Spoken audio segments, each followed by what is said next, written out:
teljandi dæmi, þegar þú kaupir lóð þá færð þú brúttó byggingamagn sem þú mátt byggja. Brúttó byggingamagn því það að þú mátt bara byggja þetta mikið af húsi, punktur. Þú ferð ekkert yfir það. Á þessari lóð búið að skilgreina hvað mátt fara hátt, það búið að skilgreina hvað mátt byggja margar íbúðir.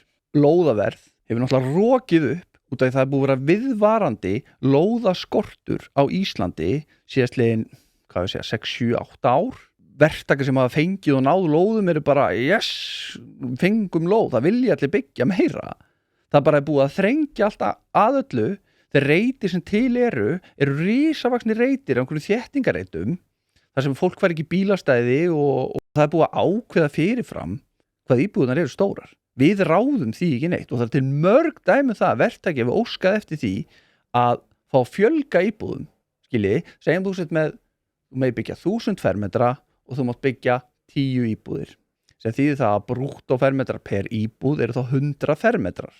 Við byggjum megum við byggja 12.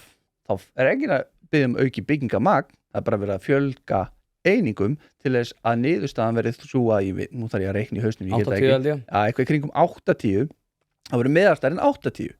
Þannig að þú ætlar að vera með 12 einingar í staðin fyrir 10 og þú ætlar að byggja minni íbúðir í sama byggingamagn. Þar alltaf svarið bara nei og það bara staðreind.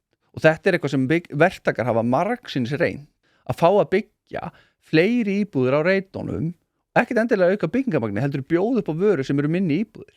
Þessu stýrt af deiliskipulagi og sveitafélögum. Þeir stýra því hvernig íbúðir eru byggðar, ekki verktakin. Og þetta umræða sem mér hefur fundist svona hinn almenni, bara á hverju verktakin ekki að byggja litla? Við ráðum því ekki.